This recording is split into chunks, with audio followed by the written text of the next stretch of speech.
کچھ لوگ ایسے ہیں جو کہتے ہیں ادھر گناہ بھی کرتے ہو ادھر نیک اعمال بھی کرتے ہو. میرے بھائیو یہ تانا سن لو لیکن نیک اعمال نہ چھوڑو, نیک اعمال دائمی طور پر کرتے رہو. ایک وقت آئے گا نیک عمل کی برکت سے آہستہ آہستہ گناہ چھوٹ جائیں گے, آہستہ آہستہ گناہ ترک ہو جائیں گے, چھوٹ جائیں گے. قرآن کریم کی ایک آیت ہے اتل ما اوحی الیک من الکتاب واقم الصلاۃ ان الصلاۃ تنہی عن الفحشاء والمنکر ولذکر اللہ اکبر واللہ یعلم ما تصنعون.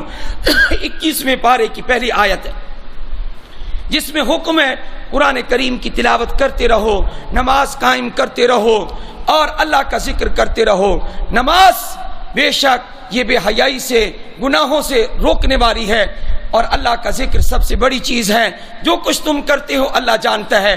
یہ اس آیت کا ترجمہ. اس کے تحت جمیع مفسرین یہ روایت لکھتے ہیں, فرمایا کہ ایک آدمی جاء رجل الی النبی صلی اللہ علیہ وسلم, ایک آدمی حضور اکرم صلی اللہ علیہ وسلم کے پاس آتا ہے اور آ کر کیا کہتا ہے, آ کر کہتا ہے ان فلانا یصلی باللیل, فلاں آدمی رات کو نماز پڑھتا رہتا ہے. فاذا اصبح, جب صبح ہوتی ہے سارق, تو چوری کرتا ہے. رات کو کیا پڑھتا رہتا ہے نماز, اور صبح ہوتی ہے تو چوری کر لیتا ہے.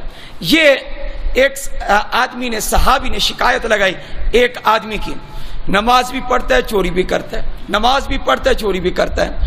حضرت صلی اللہ علیہ وآلہ وسلم نے کیا ارشاد فرمایا, انہو سینہاہ ما تقول, جو کچھ تم کہہ رہے ہو کہ وہ چوری کرتا ہے اور ادھر نماز بھی پڑھتا ہے, تو یاد رکھنا اس کا رات کو نماز پڑھتے رہنا, یہ وقت آئے گا کہ یہ عمل اس کو چوری سے روک دے گا.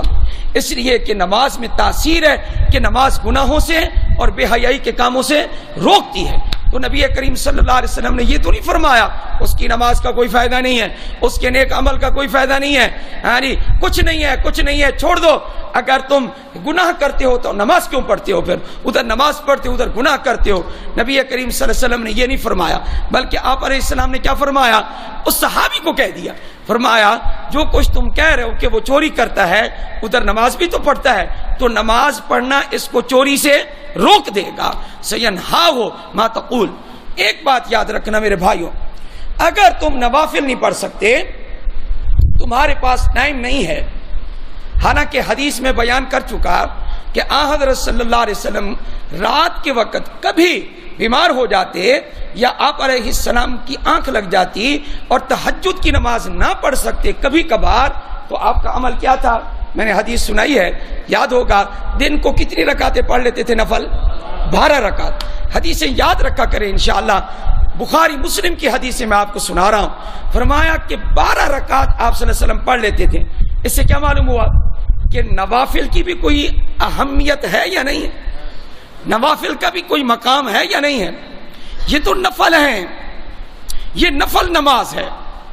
اور میں ان لوگوں پر حیران ہوں جو جمعہ سے پہلے 4 رکعت سنت نہیں پڑھتے اور نماز جمعہ کے بعد 4-2 یہ سنتیں 4-2 حضور سے ثابت ہیں یہ نہیں پڑھتے, 2 پڑھ کر چلے جاتے ہیں, بھاگ جاتے ہیں, سنت چھوڑ دیتے ہیں, سنت نماز ترک کر دیتے ہیں. اور بھائی جمعہ پڑھ لیا کافی ہے. میرا نبی تو تہجد قضا ہو جائے تو دن کو کتنی رکعتیں پڑھ لیتے تھے؟ میرے نبی نے تہجد کی قضا کی ہے, حالانکہ نوافل کا درجہ سنت سے کم ہے. اور یہ اپنی عقل مارے ہوئے ہیں, ادھر سے آتے اس وقت ہیں جب امام کا خطبہ شروع ہو رہا ہو اور پھر خطبے کے درمیان میں آ گئے, ایک خطبہ ختم, دوسرا ختم ہونے کو قریب, پھر اللہ اکبر, جیسے ہی سلام پھیرا بغیر دعا کے آنن فانن ایسے نکلتے ہیں جیسے مسجد میں کسی گرم پتھر کے اوپر موجود ہو اور ان کو سجدہ کسی گرم پتھر پر کرنا پڑ رہا ہو. پہلی سنتیں چٹ اور آخری 6 سنتیں وہ بھی چٹ, سب کو چٹ کر کے رکھ دیا اور کہا بس فرض ہیں, فرضوں کو پڑھو اور ختم ہے. اللہ تعالیٰ اس سوچ سے بچائے, اللہ اس بیماری سے ہم سب کو بچائے. آمین تو کہہ دیں. آمین بھی نہیں کہتے آپ لوگ ہیں جی. یہ بیماری ہے, یہ سوس, یہ کیڑا ہے جو گھن کا کیڑا نوافل کو کھا رہا ہے. میرے نبی علیہ السلام نے مسلم شریف کی حدیث سنائی ہے، تہجد قضا ہو جائے تو دن کو 12 رکعت تہجد کی جگہ پڑھا کرتے تھے، نفل کی جگہ نفل قضا، نفل کی جگہ نفل پڑھ لیے۔ میرے نبی نے نفل نہیں چھوڑے اور یہ لوگ سنتیں چھوڑ رہے ہیں اور دعوت دے رہے ہیں سنتیں ترک کر دو۔ سنتیں پڑھنے کا کیا فائدہ؟ اللہ اکبر کبیرہ۔ اگر فرائض میں کمی ہوگی قیامت کے دن میرے بھائیوں، تو اللہ تعالیٰ اس کمی کو سنتوں سے نوافل سے پورا کرے گا۔ ہاں ایک حدیث میں سنانا چاہتا تھا، وقت ختم ہو گیا، انشاءاللہ زندگی باقی تو پھر آپ کو سنائیں گے۔ بہرحال نوافل پڑھیں، سنت پڑھیں، اور جو اعمال آپ کریں اگرچہ وہ قلیل ہوں، چاہے وہ نماز ہو، نفل نماز، چاہے وہ ذکر و اذکار ہو، قرآن کی تلاوت ہو، اگرچہ کم وقت میں کریں لیکن روزانہ کی بنیاد پر کریں، آپ یومیہ کریں۔ اس سے اللہ تعالیٰ کے ساتھ تعلق ہمارا تازہ بھی ہوگا، مضبوط بھی ہوگا، اللہ کی رحمت بھی نازل ہوگی۔ اللہ جل جلالہ ہمیں عمل کی توفیق عطا فرمائے۔